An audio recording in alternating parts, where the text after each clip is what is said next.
changing has been weaponized, or it has been seen as an enemy of society, that if someone changes himself to a different identity, it kind of falls into the space that people interpret that guy as maybe someone who is portraying themselves as great, or someone who is portraying themselves as great in front of people.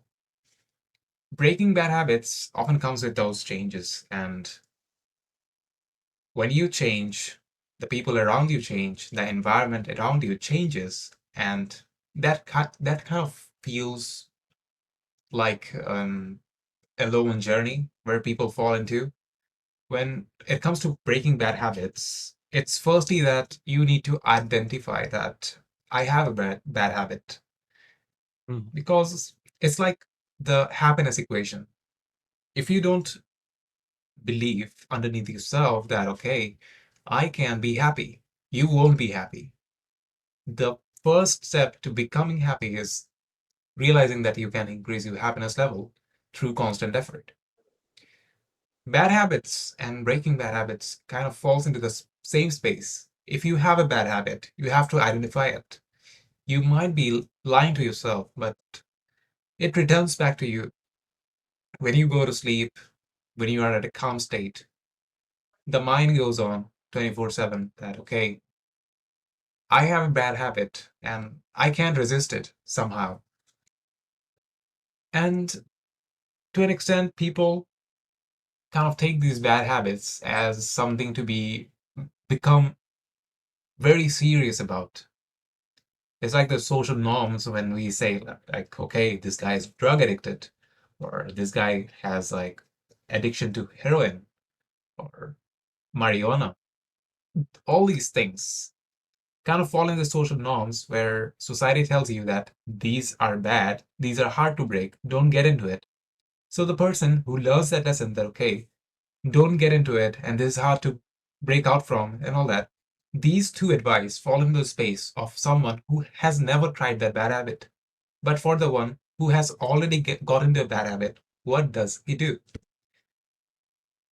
First of all, we need to talk about the fact that we shouldn't take addiction seriously. Every people had their addictions in lives, and the people who have conquered it, and the people who have conquered it, they were conscious enough to identify it and not take it seriously, to like take actionable step every day, do this habit every day. That stuff doesn't work for some people who are addicted to some bad habits.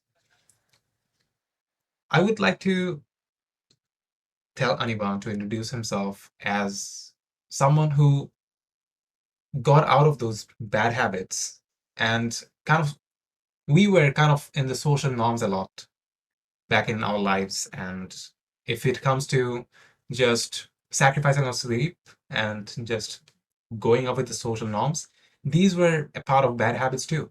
And every person who has a bad habit, it feels like a giant thing to him. And these things like breaking out of limiting beliefs, and not just to learn ourselves that, okay, sacrificing sleep is not good. These things are not non-negotiable. You can negotiate with these things. When it comes to bad habit, I said that we had bad habits and we had to work on those things. For Anirban, I want you to lay out a structure. How should a person approach these bad habits and kind of get started with getting out of these bad habits? How do you actually start? Hardest step would be starting. One of the most problematic stuff that happens with people trying to break out of their old habits, which is often the baddest, what happens is that they get stuck or they feel they can never get out. So the way I would approach the way I structure it to get out of the bad habits, if I have, because it depends on time and it depends on environment, on the definition of the bad habits even. So let's first talk about how to know if a habit is bad or good, because it is totally relative what a good habit or bad habit is. Some habits are generalized, some are uniform, and they have been defined as this is a good habit by the world, by the society, by your family. It depends. So to know how to like identify if a habit is good or bad, the first question I ask is that after doing this certain activity, do I feel energized? Do I feel very good? So when you look at like scrolling through the Instagram reels or going through anything that's not making you feel good. Let's just say you watched a movie that you didn't want to. Though it might differ because if you watch a favorite movie of your genre, like a sci-fi, it might energize you, but it might inspire you. But let's just say you're scrolling through Instagram Reel. What is that tendency? What's the feeling after you did it? It's often you feel bad. After eating junk food, you feel bad that, hey, I won't get my six packs that I always cherished. So anything that makes you feel bad after doing it is a bad habit. It's a personal thing that happens for you that you personally start to feel that, hey, I feel bad for it, and it comes from self-awareness you build. That's another foundational stuff. So that's the first thing, that do you feel bad after a certain activity? So those are the first of all bad habits. Then comes some habits that you need to build to become successful in certain domains in your life. If you want to be Iron Man, then the habits you need to build is around running, is those things. But if there are activities that contradict with the idea of being an Ironman, let's just say eating junk food, then that becomes a bad habit. Earlier, it was just a casual thing, it was part of your identity before you wanted to become an Ironman. So when your desire shifted, the definition of that habit changed. Now it turned into a bad habit. So you need to approach it accordingly. So after these, if you know these are the things that I identify as bad habits, let's just say you made a list of the things, the way I would start is that I would try to understand the root cause of it.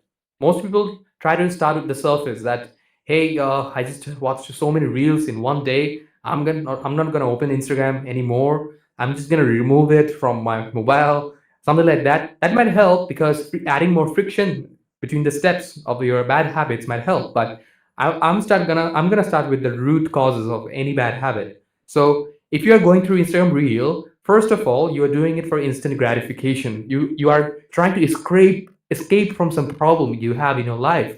So that's the root cause, that you're trying to escape because you are getting some dopamine hit, you are getting some validation, you're getting some fun out of it. So I would like to look through like, if I'm getting that fun, the cheap fun from going through Instagram Reels, what is the best way to get that fun?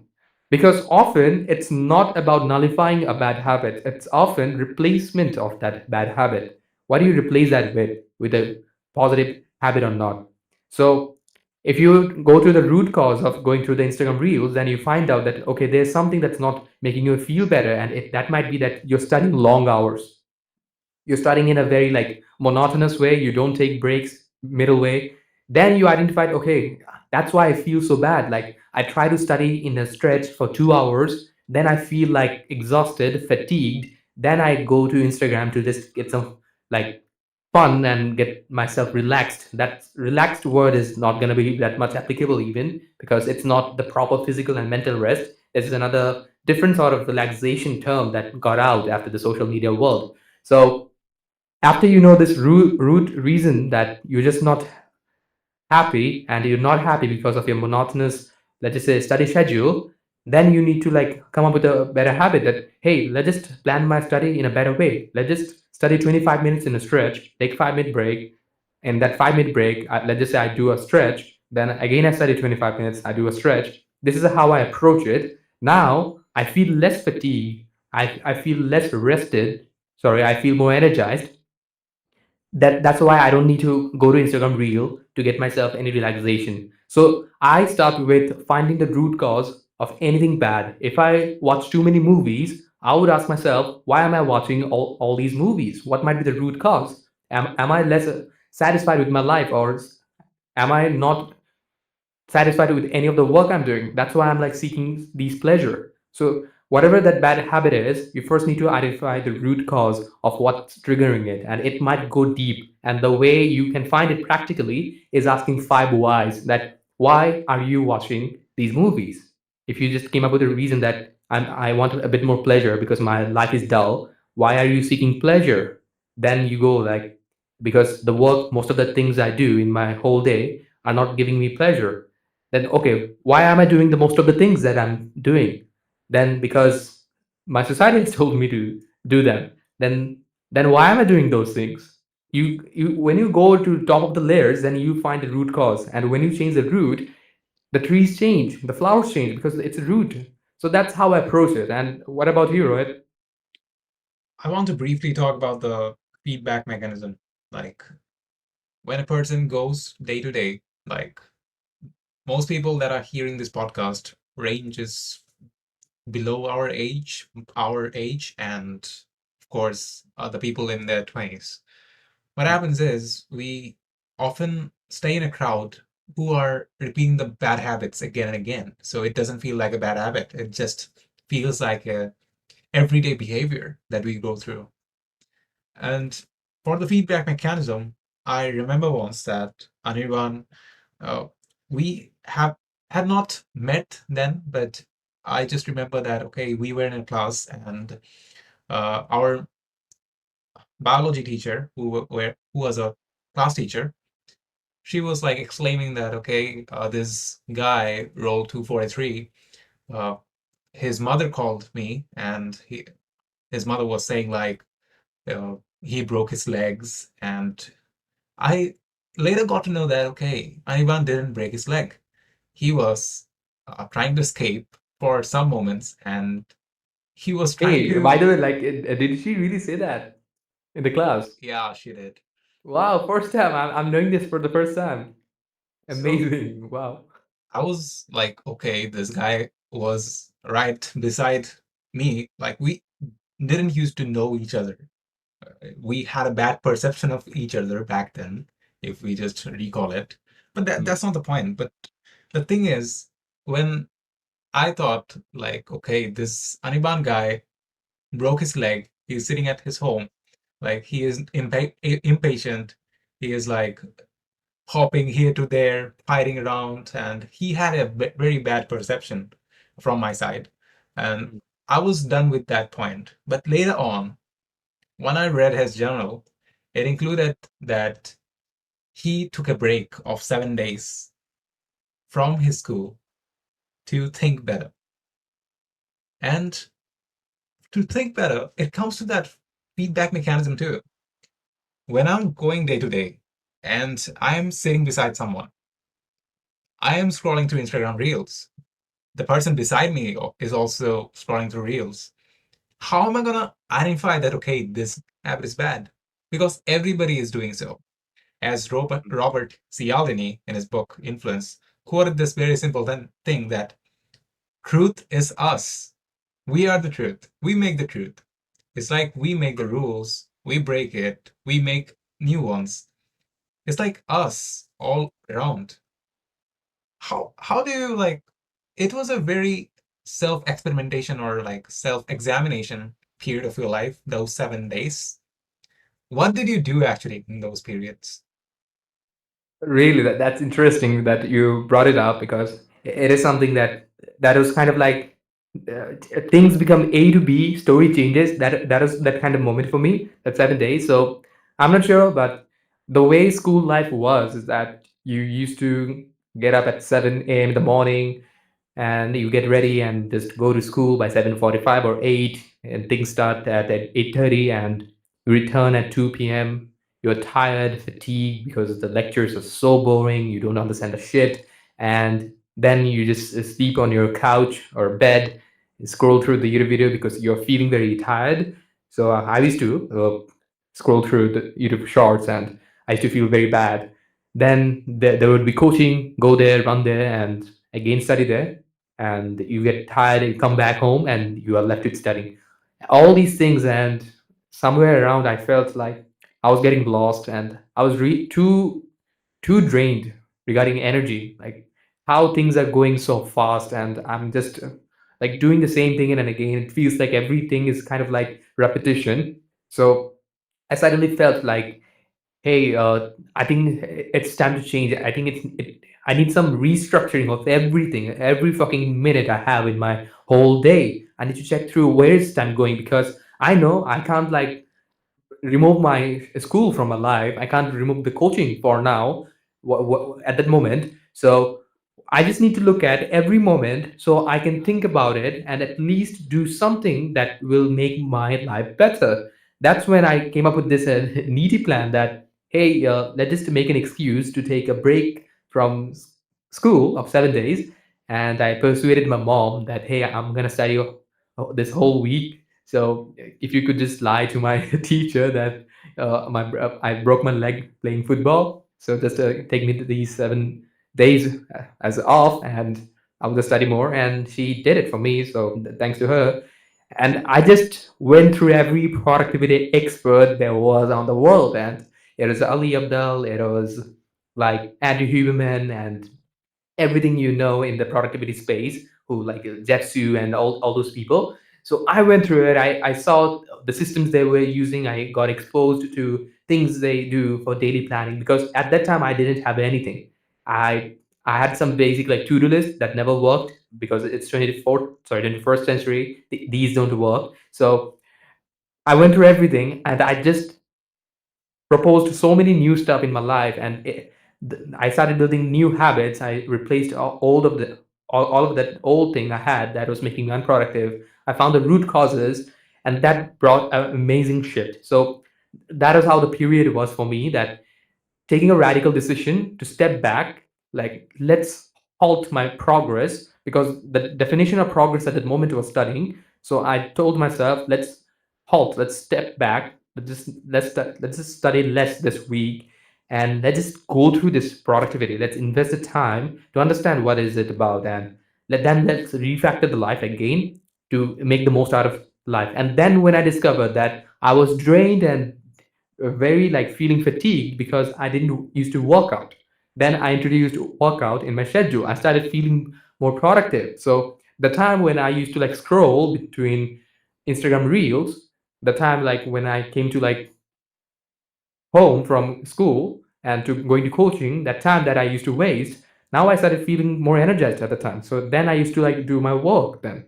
And when I started doing more work, I left more time at the end of the day. I could do more work. And with more and more learning, it increased my capacity more a lot. So stepping back, reflection over the things, the problems, the root causes has helped me a lot. So that's how I see that experience as much as I remember.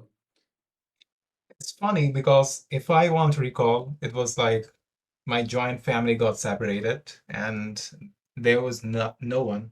One day I was like getting downstairs from my building.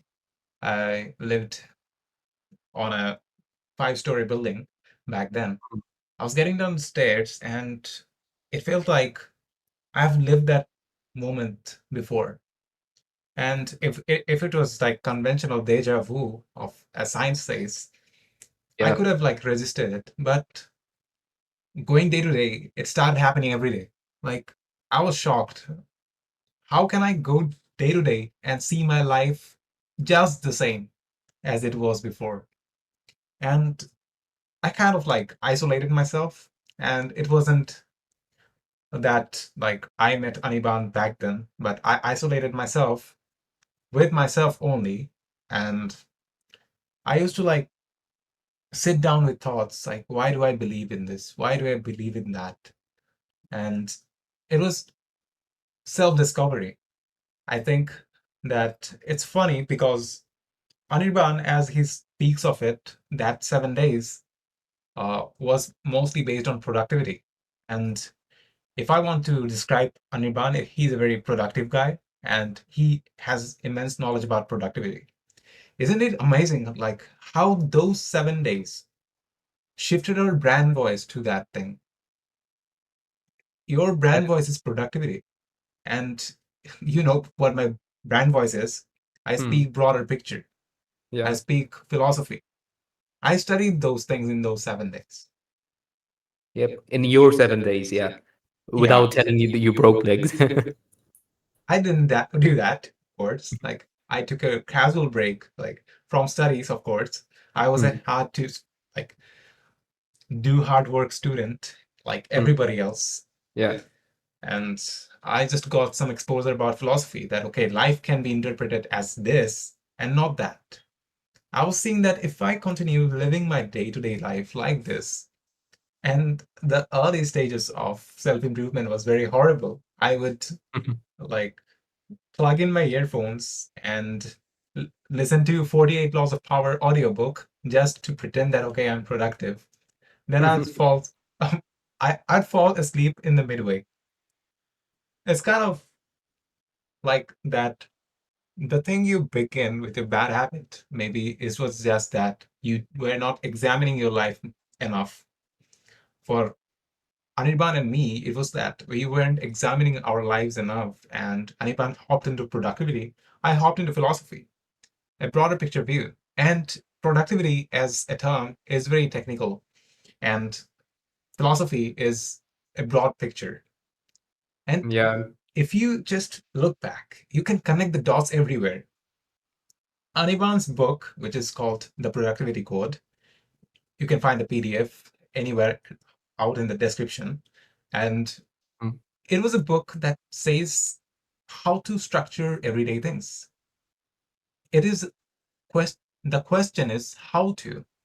And my book, which is called Ovarian, where I wrote some beliefs of mine, is like a biography, but I wrote it for the purpose that people would know why do I believe in certain things. And it was also a journey of self-exposure that okay, I was ruminating on why I believed on the certain things. It was clarifying my side also. His book ended up as a how to, and my book ended up as a why to. Yeah. You see this back dots connecting. Like Yeah. All the dots connecting when you look back. for people who are in a bad habit, it's not your personal problem, really. It's not that you are the only one who is sitting in a corner all alone, that there is like an lost oblivion out there in front of you and you can't see anything in the dark. It's not that you are the only person on this earth who is feeling that thing. Someone out there who might be feeling the same thing, but he just doesn't have enough capability of solving those things. And don't again just get this word hijacked, because don't just interpret yourself as the person who doesn't have the capability of changing it. I said you can, but some other person out there in the world can't. So when you get out of a bad habit, when you build a structure, when you build a why to and how to, you kind of build a product within yourself that, okay, I can solve that problem right now. It's like constantly studying psychiatry because you've got psychiatric illnesses and you just do a PhD on it. You're just so expert in it that you can consult people.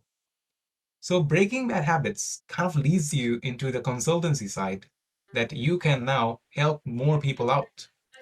If I want to point out a real good thing about this is that Tim Ferriss faced a long-term depression in his life. He went through depression all through his life, and it was very hard to tolerate it. And as he went through those experiences, he didn't want to speak about all these things. Like, okay, I had this bad habit, or maybe I was falling into depression because of this and that. He didn't want to talk about these things. It was his girlfriend who said, like, do you think, what do you think about like the people who could have been helped by those how-tos of yours? And people could have listened to you. Do you know how many people have died already and how many people are going to die in future till you post what you have gone through? This is a question to nag, because we don't think like we think that breaking bad habits and going out of a rut in life, it's all our personal problems, but it's not. They're kind of a product.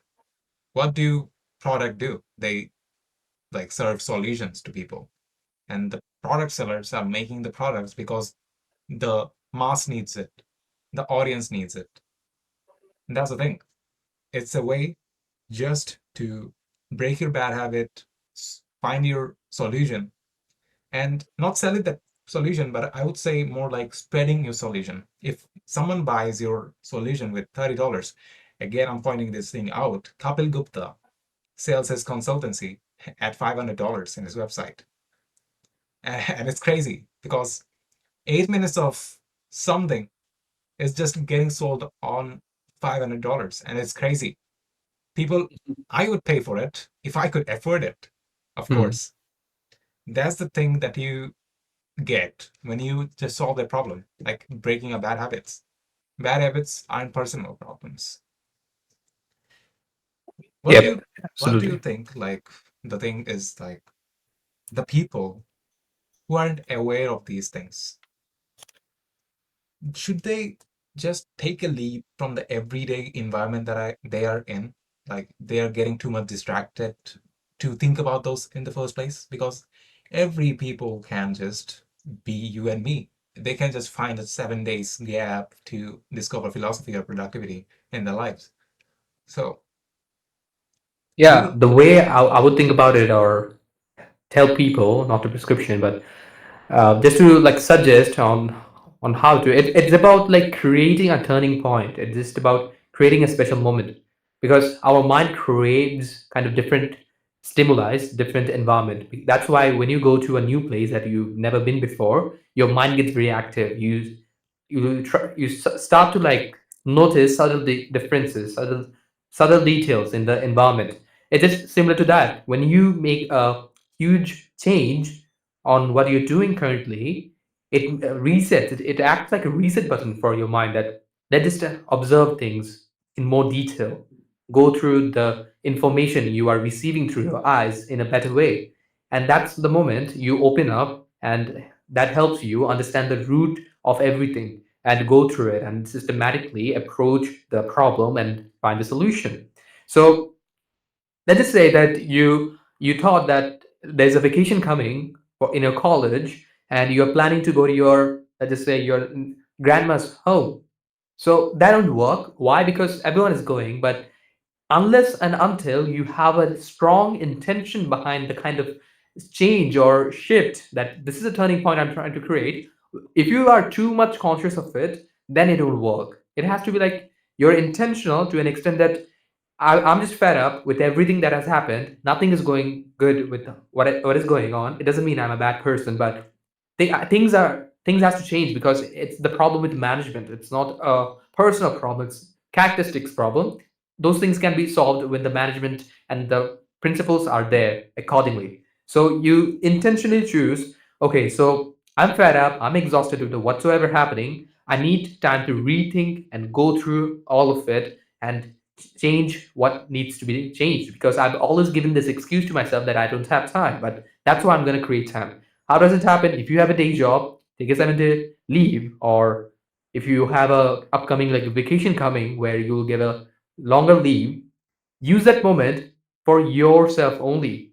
Whatever you need to do, don't let anyone get any time out of it. If you're like getting a like a holiday off, don't participate in the social things that you have to do, you are told to do, right? Use that time to go through your life rather than giving it to others. Exactly. If you're a student, try to take, let's just say 3 days. It doesn't have to be even 7 days. 3 days. You don't focus on anything. Forget studies. Forget anything. Even coaching. If you can do it, go through it. And you can only do it because when you have a strong desire within yourself that I'm exhausted, I want change. I want to change in my life, and that's when you want to do it. If you don't have any desire for it, then you will feel like, okay, 3 days break from my coaching, my mom will like kick me out of my home, or not going to college. That might be acceptable for some people, but still, if you don't have a strong desire for it, that I'm gonna create a moment that will feel like I'm gonna make a major shift in my life. So it's about priming your environment in a way that your brain gets active to new stimuli. It acts like a refresh button. It's like creating an environment for you to change, and it works. It's this amazing way to do this, that you're making a step back and then you're planning an attack. So I think this is how I would suggest to go about it. That it's not about like, hey, you say this, let this tomorrow like on my desk, let us sit and think where's the problem. It don't work. It has to like be unique. It has to be a unique experience. Just like think of if I just take you from your home right now, let's just say take you from where you're sitting currently, then suddenly you get pulled off from sky through an unknown power, and you get thrown off on US. Think of how your brain will react, how your brain will like, okay, I'm here, like it's like a 1,000 stories building, how your brain would react. That kind of stimuli you have to create. And it doesn't have to be that extreme of years example, but it can be something related. So that's the idea here. Okay, so we can get back to the analogy of like every problem is a knowledge problem. If you just know that, why am I going to those alcohol parties where I am drinking alcohol all night, hanging out with my friends? If you just cut that alcohol out of the game, you just return back to the state that you were back then when you didn't have an addiction to that alcohol. You just notice that, okay, ask yourself, if I'm going to a party today, I mean tonight, parties happen mostly at night. If I'm going to a party tonight and if I'm swearing by God that, okay, yeah, I won't even touch alcohol, how much interested are you to hang out with those friends? I would guess not at all. Why is that? Because most of life's inherent gifts come with like compounding effect, and that compounding effect also has to be combined with the people that you spend your time with. And again, breaking bad habits is also about changing your environment. It's like changing the exposures you used to get and changing the environment that you were previously in. Like I and Anirban mostly spend our lives around nerds, and I won't say conventional Silicon Valley nerds. The people who would be hearing these might be our peers. I'm not referring to them, but a different kind of nerds who are too like far too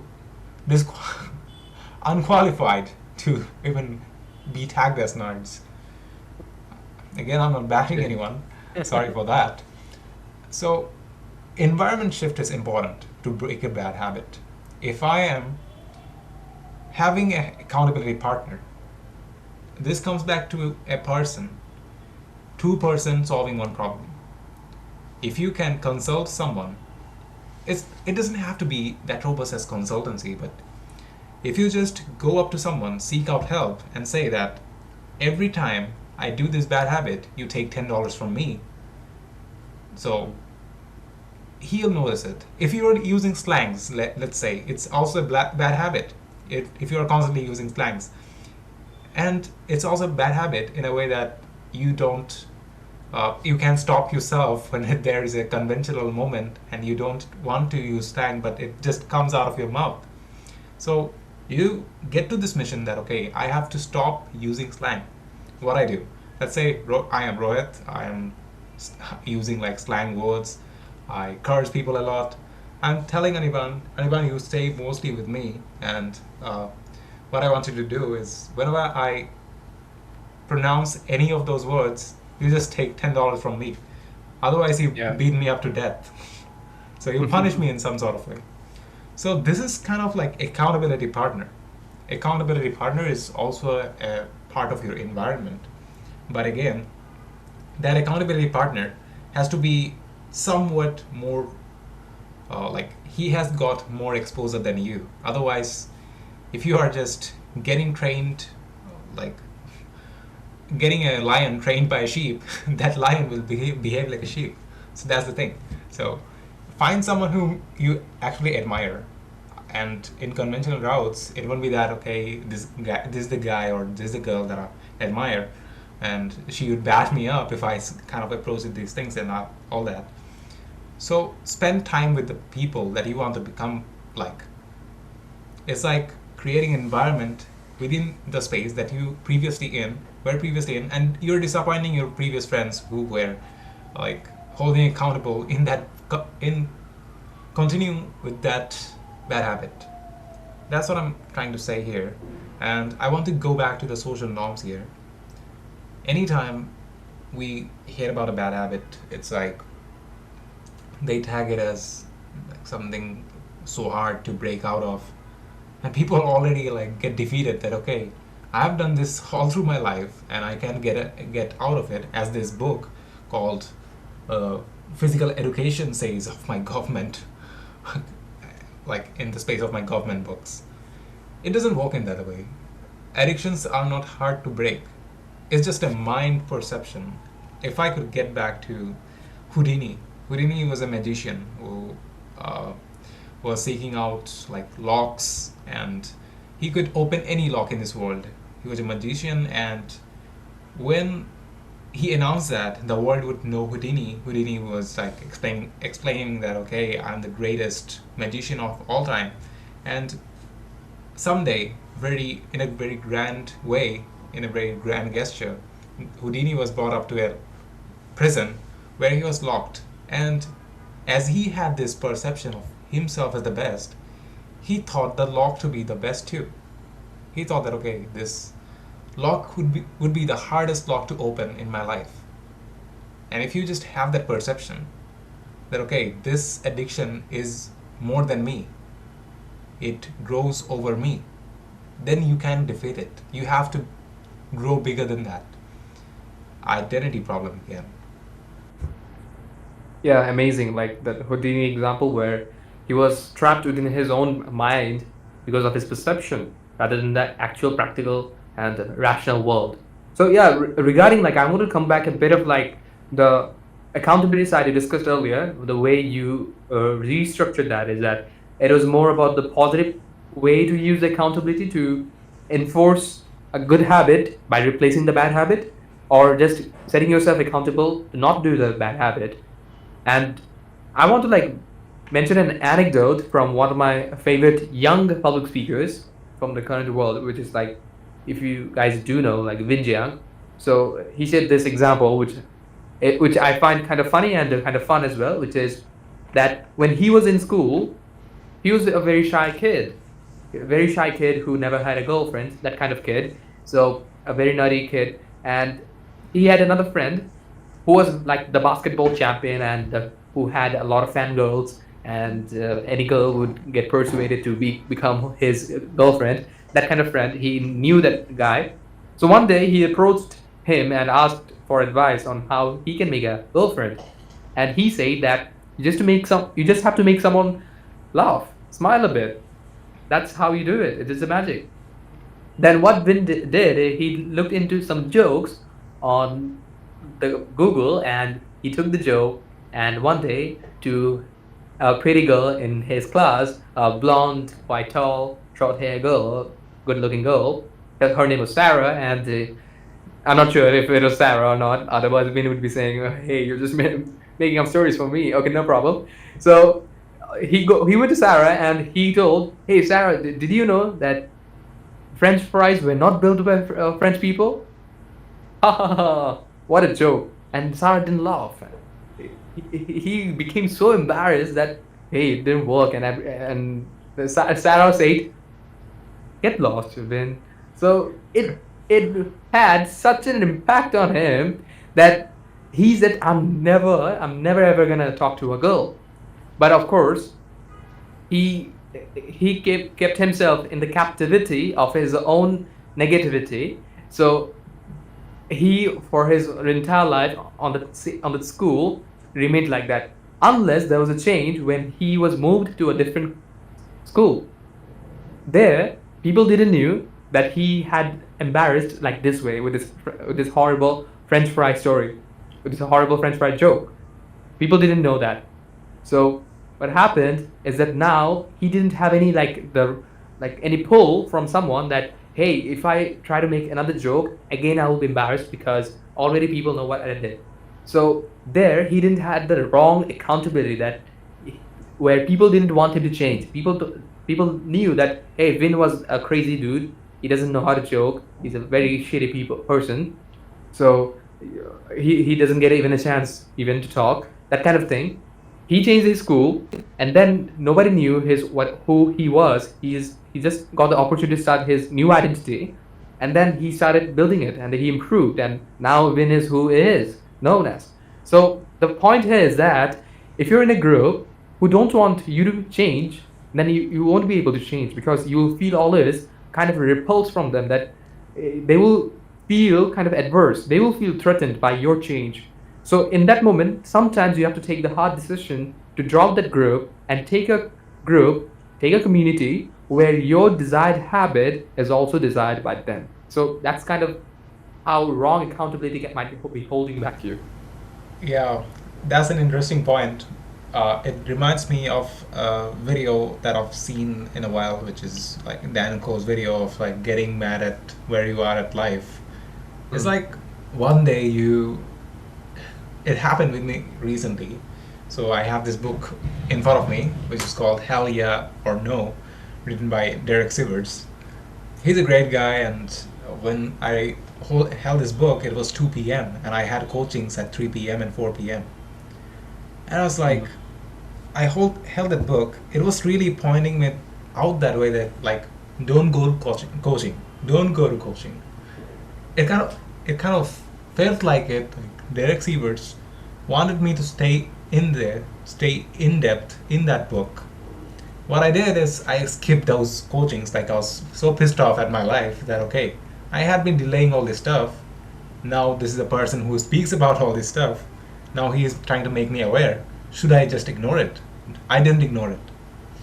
Get mad at your life, where you are at life currently. You just need one day just to get pissed off at yourself. One day can change you a lot, and that one day will come when you spend time with yourself. And to spend time with yourself, that again comes back to all the things that we spoke.